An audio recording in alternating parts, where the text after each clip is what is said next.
तो ये हमें कवर करते हैं कॉन्ट्रैक्ट ऑफ एजेंसी। ठीक है, तो आप लोग जैसे ही जानते हैं कि कॉन्ट्रैक्ट ऑफ एजेंसी क्या होता है, एजेंट क्या होता है। यानी कि अगर सिंपल है, मैं किसी को रिप्रेजेंट कर रही हूँ, मैं अपना काम नहीं कर रही हूँ। हम ये कहते हैं ना कि ये क्या है, यानी कि ये यानी कि बैंकर हैं। तो बैंकर इसी को रिप्रेजेंट करते हैं, अपना काम नहीं करते, वो उनके बिहाफ में काम करते हैं।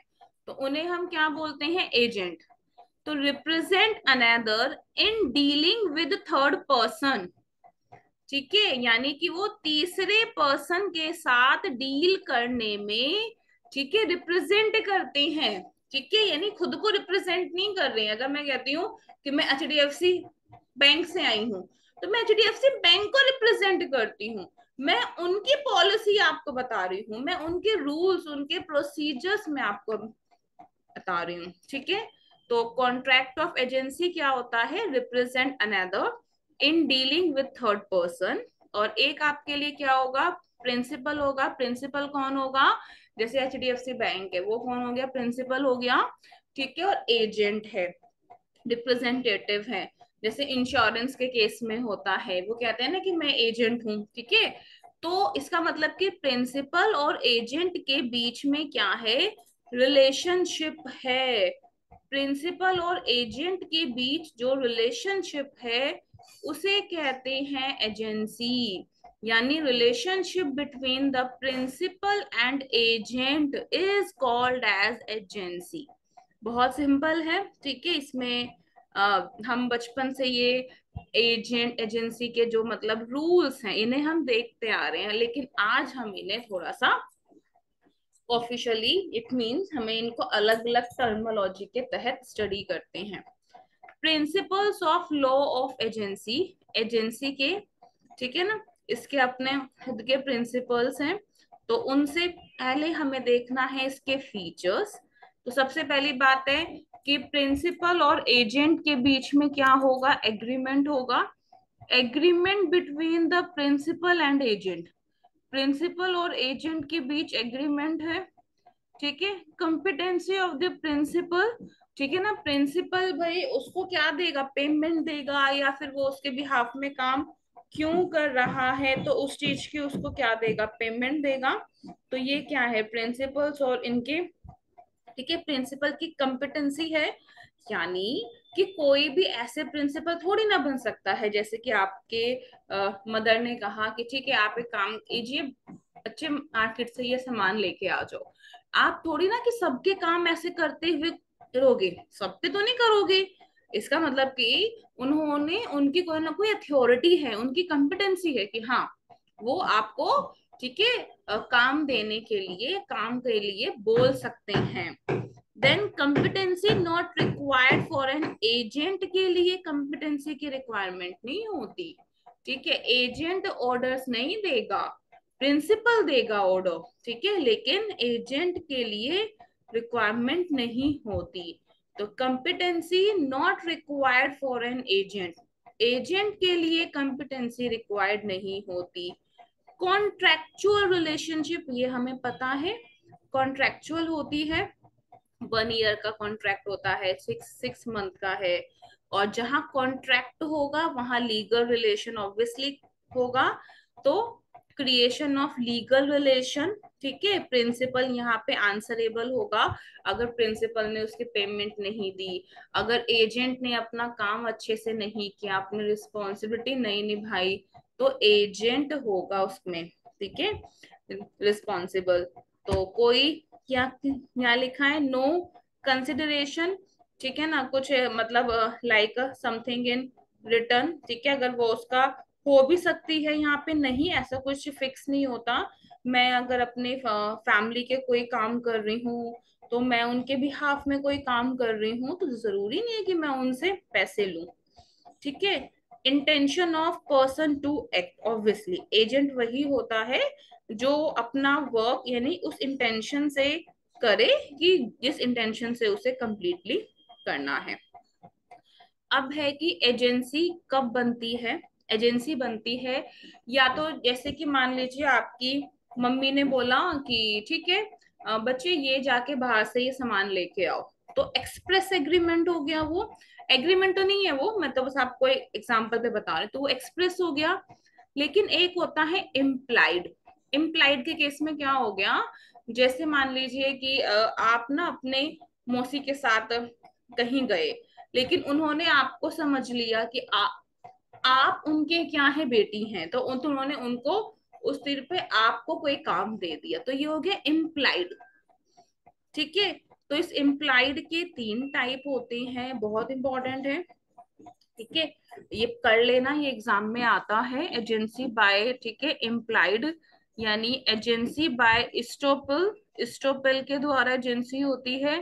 ठीक है, लाइक उसने, मान लीजिए आप अपनी, ठीक है ना, कहीं भी जा रहे हैं, या फिर आजकल लोग मिसअंडरस्टूड कर देते हैं कि ठीक है कि आप अपने, ठीक है, फ्रेंड के साथ जा रहे हैं, लेकिन आप, ठीक है, लेकिन सबने सोचा कि वो आपकी सिस्टर है, आप दोनों इस तरीके से बिहेव कर रहे हैं, लाइक एन एजेंट हो गया स्टोबल। ठीक है, एजेंसी बाय होल्डिंग आउट। ठीक है, एंड देन आपके पास है एजेंसी बाय नेसेसिटी। नेसेसिटी में कि क्या हो गया कि कहीं इमरजेंसी पड़ गई, ठीक है, इमरजेंसी हो गई, लेकिन आपको लगा कि नहीं अभी इन्हें सच बताना जरूरी नहीं है, तो अभी शांत रहो, जो मतलब काम हो जाए। ठीक है, तो यहाँ पे कहीं इमरजेंसी के केस में बहुत सारे सिचुएशंस हो सकते हैं। ठीक है, इमरजेंसी में कि आपने डिस्क्लोज नहीं किया, या तो कुछ ऐसी इमरजेंसी थी, ठीक है, जहां आपको टाइम नहीं मिला डिस्क्लोज करने का कि नहीं मैं उनका एजेंट हूं या नहीं हूं। ठीक है, तो कभी इस टाइप की सिचुएशन जब अराइज करती हैं, उन्हें हम एजेंसी बाय क्या नेसेसिटी कहते हैं। ठीक है, आई होप आपको क्लियर हुआ होगा कि ठीक है। अब बात करते हैं हम एजेंसी बाय होल्डिंग आउट। देखो पता है क्या था कि मान लीजिए कि क्या, अब इसमें सिंपल है। अब एक वर्कर था, एक्स वर्कर था, ठीक है, एक्स वर्कर ना गुड्स लेके जाता है। एक्स वर्कर गुड्स लेके, ठीक है, कस्टमर के पास गया, लेकिन उस कस्टमर ने सोचा कि ये उसका शायद बेटा है। हम्म तो इसीलिए उसके साथ उसने मतलब, ना तो वर्कर को पता ना उसको पता, ठीक है, लेकिन दोनों ने अलग से डील किया। वर्कर को लगा कि ये जो पर्सन बैठा है ये यहाँ का रियल ओनर है, लेकिन वो जो वहां पे बैठा था, ठीक है, मान लीजिए कि वो उसका भाई बैठा था दुकान पे, तो उसको लगा कि वो उसका क्या है, बेटा होगा। तो दोनों ने एक दूसरे के एग्रीमेंट में मतलब कि उस पे साइन वाइन कर दिया या उस पे कर दिया। तो देखा जाए this is the agency by holding out. इस केस में क्या है, principal is bound by the act of the agent. ठीक है ना, क्यों, because that person is doing some act on his behalf. ठीक है, क्योंकि एक्स को लगा कि मतलब उस पर्सन को लगा कि जो एक्स इस तरीके से बिहेव कर रहा है, डील कर रहा है, वो वर्कर था जो कि दूसरे वर्कर को क्या ऑर्डर पास कर रहा था कि नहीं सामान माल को ऐसे उठाओ, ऐसे रखना है, यहाँ रखना है, इस टाइप से। तो उनको लगा कि शायद वर्कर होता तो उनके साथ काम करता, लेकिन वो वर्कर नहीं है। ठीक है, तो ऐसा लगा, तो this is the agency by holding out. ठीक है, ये हैं इसके मोड्स ऑफ क्रिएशन, तो इसको बोलते हैं एजेंसी बाय होल्डिंग आउट।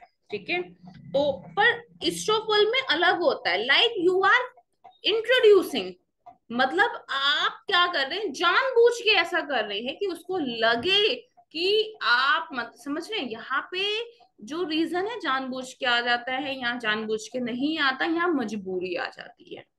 इसे बोलते हैं इम्प्लाइड। कहीं लिखना हो लिख लो।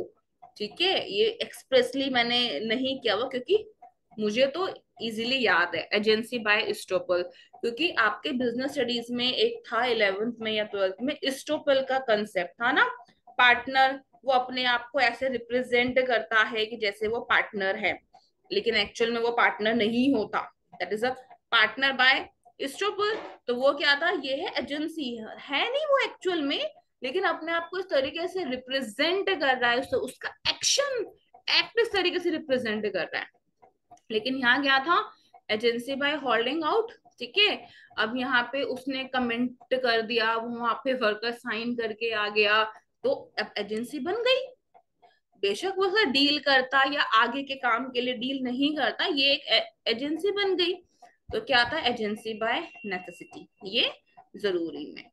Agency arises from relationship between husband and wife के रिलेशनशिप में अराइज होती है, ठीक है, जब वो दोनों साथ रहते हैं, ठीक है। तो मान लीजिए कि सिंपल है, आपको पता है कि अगर, ठीक है, सिंपल सा होता है कि अगर एक कोई आया है, किसी ने कहा कि क्या ये मतलब एक्स का घर है, उसने कहा कि नहीं, हाँ एक्स का घर है, लेकिन अभी उनकी वाइफ है, तो उन्होंने वाइफ को सामान दे दिया।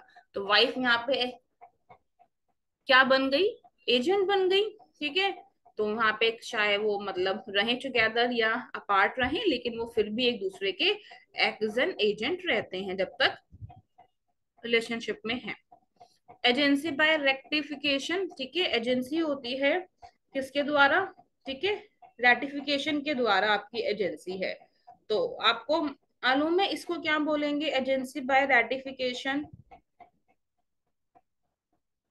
अब देखो सिंपल सीधी सी बात है भाई, मैंने क्या बोला कि ठीक है, अब यहाँ पे सिंपल सा है, उन्होंने देखो यहाँ पे इन दोनों केसेस में, एजेंसी बाय होल्डिंग आउट में और एजेंसी बाय एस्टोपल में, भाई ये दोनों पर्सन बहुत अच्छा काम लेके आए ओनर के पास, लेकिन ओनर ने बोला कि भाई उनको लगा कि मैं एजेंट हूं, तो ओनर ने कहा कोई बात नहीं, आप, ठीक है, उन दो के सामने आप ना, ठीक है, एजेंट ही बन के रहिएगा मेरे। तो इसको बोलते हैं, इसको ठीक करना, रैटिफिकेशन, यानी ग्रांट अथॉरिटी टू समवन। भाई मैंने आज से आपको ये अथॉरिटी दे दी कि आपने जो पहले अनऑथोराइज्ड वे से एजेंसी का एजेंट का काम किया था, तो आप वो इन दो पार्टीज के लिए आप काम करेंगे, that is a agency by ratification. Clear. और एक होती है कि लॉ ऑफ ऑपरेशन के द्वारा होता है, जैसे कि प्रमोटर एजेंट है तो पार्टनर भी, ठीक है ना, अगर प्रमोटर है एजेंट हो सकते हैं, पार्टनर एक दूसरे के एजेंट हो सकते हैं। तो ये ऑपरेशन ऑफ लॉ कहता है कि जो पार्टनर्स एक दूसरे को एक्ट को बाउंड कर सकते हैं, तो उन्हें कहा जाता है, ठीक है। तो सबसे स्टार्टिंग में हम राइट्स तो हमें देखने पड़ते ही हैं इनके। राइट से पहले टर्मिनेशन देख लेते हैं। एजेंसी बहुत ही सिंपल है, एजेंसी का राइट्स नहीं आता है। देखो बेलमेंट में ना, बेलर बेली के राइट्स ड्यूटीज इंपॉर्टेंट है, मैं आपको बताऊं, ठीक है। पर्टिकुलर लीन, जनरल लीन मोस्ट इम्पॉर्टेंट है, ठीक है। बस अब ये यही दो पेज हैं हमें जो कवर करने हैं।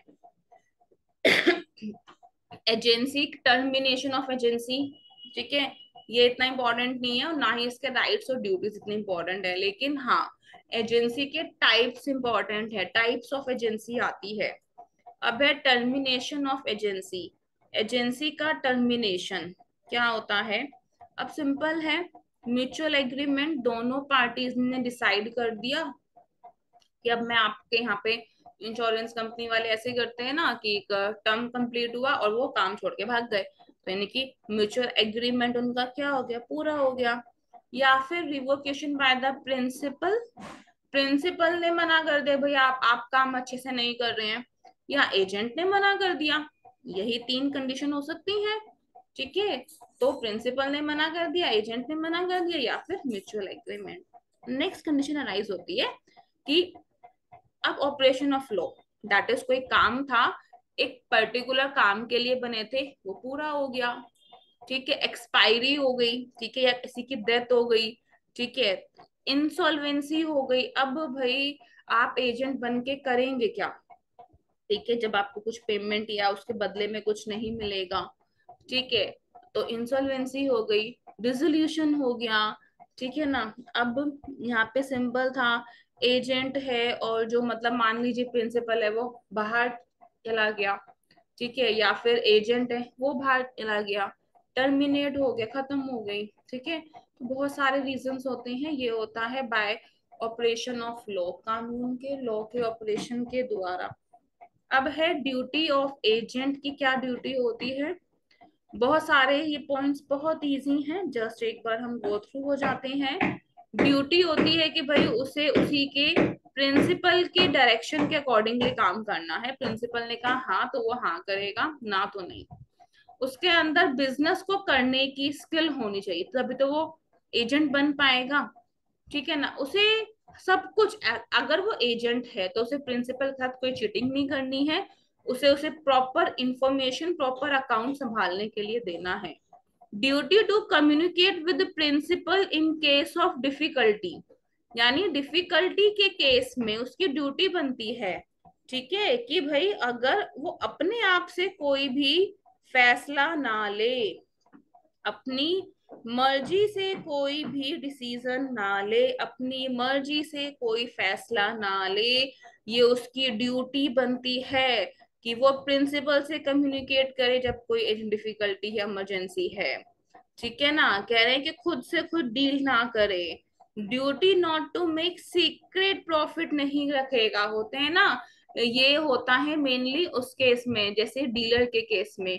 डीलर ने किसी को, ठीक है ना, एक लड़के को रखा हुआ है, ठीक है, वो लड़का क्या करता है, ठीक है ना, वो उससे प्रॉफिट कमा रहा है, यानी कि डीलर को तो मालूम नहीं है कि उसने एक दिन में 2 काम किया, 3 काम किए, या उसने इतने घर दिखाए। मान लीजिए उसने कहा कि उसने कमीशन, ठीक है, एक्चुअल में 3 की आई थी, लेकिन उसने कहा कि सिर्फ दो की कमीशन आई है, तो एक उसने अपने जेब में गया। तो इस तरीके से उसे काम नहीं करना है। ड्यूटी टू पे सम रिसीव फॉर द प्रिंसिपल, वही जो मैंने बताया, उस पैसे काम नहीं करना है। जो भी सम रिसीव हुई है उसकी ड्यूटी बनती है पे करने की। Duty not to delegate authority, भाई जो उसे, ठीक है ना, काम दिया गया है उसको निभाना है, और अथॉरिटी को डेलीगेट नहीं करना कि भाई उसने किसी और को प्रिंसिपल या किसी और को एजेंट बना दिया। ठीक है, अब है राइट्स क्या होते हैं। तो राइट ऑफ रिटेनो, ठीक है, उसको जब तक उसके है कॉन्ट्रैक्ट है, जब तक है उसको अपनी जिम्मेदारी बहुत अच्छे से निभानी है। Right to receive, obviously remuneration मिलेगा। राइट ऑफ लीन, ठीक है, लीन माने अगर उसके पास कोई सामान रखा हुआ है तो उसको वापस करना है। Right to be indemnified, loss है तो उसको कोशिश करनी है कि लॉस को वो, ठीक है, कम से कम कराए। ठीक है, राइट ऑफ कंपनसेशन मिले। Right of stoppage of goods in transit, yes ये इसका राइट हो, क्योंकि वो अगर प्रिंसिपल ने कहा है कि गुड्स को रोक दो, तो अगर उसको लगता है कि नहीं ये मतलब जो मैटर है वो डिफॉल्ट का मैटर है या फ्रॉड का मैटर है, तो वो गुड्स को रोक सकता है। ठीक है, क्योंकि वो एजेंट है, और एजेंट मेनली कमीशन बेसिस पे काम करते हैं, तो उनके पास राइट्स होता है पूरा कि भाई अब आपको पता है कि जो लोन करवाने वाले होते हैं, जितने उनके लोन होते हैं उतने ही की उनको पेमेंट मिलती है, या जितनी उनकी पॉलिसी होती है उतने की उनकी पेमेंट मिलती है। अगर उनको लगता है कि नहीं ये क्या है पॉलिसी, सामने वाला इंसान फ्रॉड कर देगा, तो भाई उनके पैसे रुक जाएंगे, तो वो उस चीज को रोक सकते हैं, स्टॉप कर सकते हैं। बहुत सिंपल था आज के टॉपिक। ठीक है, आज के टॉपिक सिर्फ लगते हैं इंडैमनिटी, गारंटी, बेलमेंट, एंड हमने क्या क्या कवर किए हैं। ठीक है, एंड देन लास्ट टॉपिक क्या था हमारा, एजेंसी। ठीक है, कल हम करेंगे, प्लेज करेंगे। ठीक है, और फिर आपके पास नहीं, कल सबसे पहले हम quasi contract, breach of contract, remedies against breach, ये हम पार्ट कवर करेंगे। ठीक है, इसके भी क्वेश्चंस आते हैं, तो बहुत ही इंटरेस्टिंग है, मुझे बहुत इंटरेस्टिंग लगता है ये एजेंसी, बेलमेंट, इंडेमनिटी, क्योंकि हम ना ऑलरेडी इसके बारे में जानते हैं, ओवरव्यू हमने स्टडी किया हुआ है। तो अब आप मेरे साइड से फ्री हो गए हैं। ठीक है, कोई डाउट है इन सब में, देखो बहुत शॉर्ट में दिया हुआ है, बुक में से रीड करने बैठोगे ना, कभी 2-3 घंटे में ये टॉपिक कभी नहीं होंगे। अब आप इसमें से शॉर्ट्सली आपने रीड किया, देन अगर आप कुछ एक्स्ट्रा इसमें से रीड करते हैं तो आप रीड कीजिए, कोई दिक्कत नहीं है, लेकिन इसको शॉर्ट में सबसे पहले कंसेप्ट को समझना, ठीक है, देन खुद से एनालाइज करना, देन आप फिर डिफरेंट बुक में से रीड कर सकते हैं, कोई इशू नहीं है। लेकिन इसके क्वेश्चंस आप देखिएगा कॉन्ट्रैक्ट में से कैसे क्वेश्चंस आए हैं, प्लीज ट्राई टू डू। ठीक है, क्योंकि मैं आपका लीगल एक्सपेक्ट का तो टेस्ट डेफिनेटली लूंगी। Contract act, special contract, sales of goods act, ये पूछूंगी पर्सनली आप लोगों से। ठीक है, नेगोशिएबल इंस्ट्रूमेंट एक्ट, क्योंकि अगर ये आप 4-5 एक्ट अच्छे से कर लेंगे ना शुरू के, जैसे एलएलपी वाला एक्ट आप कर लेंगे, इंफॉर्मेशन टेक्नोलॉजी एक्ट, ठीक है, तो बाकी के एक्ट आप इजी हैं, आरटीआई, आईपी, ये सब आप एक बार रीड भी कर लेंगे तो भी हो जाएगा। जो कुछ इंपॉर्टेंट एक्ट हैं उन सब से तो मैं आपसे सुनूंगी भी, डोंट वरी। ठीक है, तो आपको समझा दिया, प्लीज आप अच्छे से इन्हें कवर कीजिए। कोई डाउट्स होगा तो मुझसे आप लोग कल पूछ सकते हैं। क्लियर? चलिए।